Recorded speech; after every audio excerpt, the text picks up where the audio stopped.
শরণ লয় তার বাঞ্ছা পূর্ণ হয়, কৃপা করি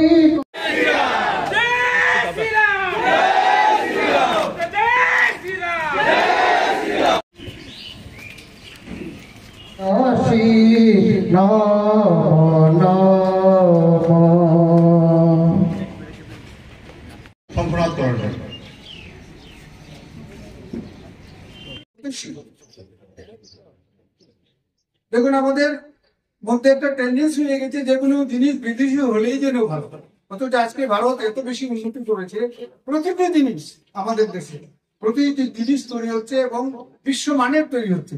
সেইগুলোকে না ব্যবহার করে আমরা যদি বিদেশি জিনিসের দিকে তাকাই, তাহলে আমাদের যে শক্তি, আমাদের যে অর্থনৈতিক শক্তি পর্যন্ত আমরা বাইরের দিকে, বাইরের শক্তির কাছে চলে যাবে। আজকে আমরা সামান্য জিনিস, একটা ইলেকট্রিক বাল্ব বা একটা দেখবেন বর্তলা বাজারে গিয়ে দেখবেন প্রচুর বিদেশি জিনিস বিক্রি হয়, এদের গুণমান কিন্তু খুবই কম, অথচ তার তুলনায় আমাদের দেশে, আমাদের রাজ্যে যেগুলো জিনিস তৈরি হয় তার গুণমানও বেশি, তার ঠিকও বেশি, এবং তাতে আমাদের নিজস্ব অর্থনীতি যেটা, সেটা অনেক বেশি মজবুত হবে। তার জন্য স্বল্প উপায় স্বদেশী আচার আচরণ, নিজের দেশকে ভালোবাসা, এটাকে খুব বেশি করে বলার দরকার নেই, সেটাকে আয়ত্ত করতে হবে এবং সেটা শুরু করতে হবে ব্যক্তিগত ব্যবহার। আমার ব্যক্তিগত আচরণের মধ্যে যদি আমি স্বদেশী আচরণ আনি, তাহলে আমাকে দেখে অন্যের সাথে একজন থেকে আরেকজন শিখে এবং সারা দেশে সেই স্বদেশী ভাবনা সেটা ছড়িয়ে পড়বে। সুতরাং এই যে পঞ্চ পরিবর্তনের কথা আমরা বললাম, তার মধ্যে এই নাগরিক কর্তব্য হচ্ছে আরেকটা। নাগরিক কর্তব্য সংবিধান মেনে চলা, সংবিধানের অধিকার নিয়ে আমরা বেশি আলোচনা করি, কিন্তু আমাদের কর্তব্য নিয়ে আলোচনা করি না। সেই জন্য কয়েক বছর আগে ফান্ডামেন্টাল ডিউটিস বলেও একটা চ্যাপ্টার অ্যাড করা হয়েছে, যাতে প্রত্যেকটা নাগরিকের কি কর্তব্য হবে সেই সম্পর্কে বিধান দেওয়া হয়েছে, বাধ্যতামূলক করা হয়েছে নাগরিক কর্তব্য। আমরা এখানে কি করি, যখন সকালবেলা যখন আমরা অনেকে হাঁটতে বেরোই বা দুপুরবেলাও বলি, একটা জলের ট্যাপ থেকে অমূল্য জল এত পরিশ্রম করে রিফাইন করে আমরা জল সাপ্লাই করা হচ্ছে সরকার থেকে, সে জলের ট্যাপ দেখবেন অনেকটাই খোলা করে থাকে, যে আর জল নাম্বার নিচ্ছে তারপর ট্যাপটা বন্ধ করে দেবে। বাড়ির চারদিকে যেটা মনে করুন পরিষ্কার রাখা, ট্রাফিক সিগন্যাল দেখুন আপনার না মানায় অনেকক্ষণ ধরে ট্রাফিক সিগন্যাল রয়েছে, চট করে ভেঙে চলে যাওয়া, বাইক চালানোর সময় হেলমেট না পরা, এগুলো কিন্তু আমাদের নাগরিক কর্তব্যের, এগুলো কর্তব্যটা ভঙ্গ করা হয়।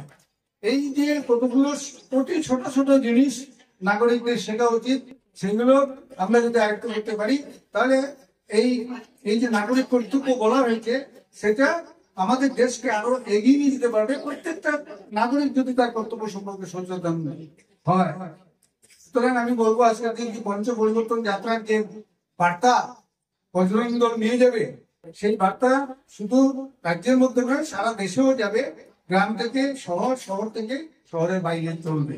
আর খেলা, শরীর চর্চা, সে সম্পর্কে বেশি বলার দরকার নেই। এখানে শরীর সম্পর্কে বিশেষজ্ঞ অনেক লোক আছেন, স্পোর্টসের সঙ্গে যুক্ত, এখানে আছেন সম্বন্ধা আছেন, সুচিন্তা আছেন, ওনারা বাইরে অনেক জায়গায় খেলাধুলা দেখে এসছেন। একটা নাগরিক তার শরীর যদি সুস্থ না থাকে, একটা যুব শক্তি যদি শারীরিকভাবে শক্তিশালী না হয়, তার উদ্দেশ্য যতই মহৎ হোক, তার লক্ষ্য যত বড়ই হোক, সেটা পূরণ করতে পারবে না।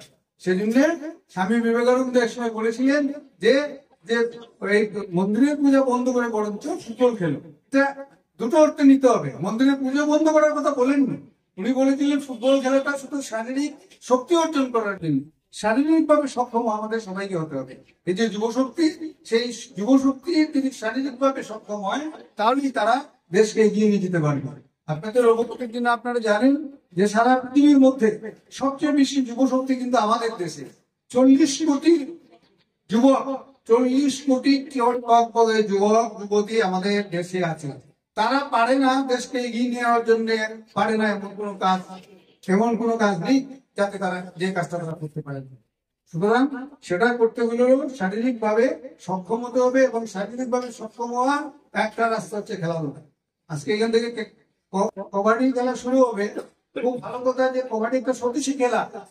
এই স্বদেশী খেলাগুলো আমরা হাডুডুতে আর একটা খেলা ছিল যেটা আমরা ভুলে গেছি। এরকম অনেক স্বদেশী খেলা আগে ছিল, আমরা ভুলে গেছি।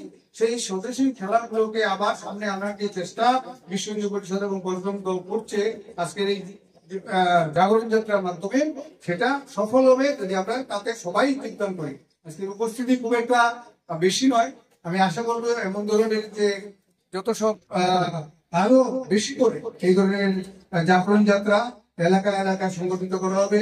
বিশ্ব হিন্দু পরিষদ এবং বিশেষ করে বজরং দল যাতে বিশেষ ভূমিকা নেবে এইটুকু আশা করে আপনাদের সকলকে ধন্যবাদ।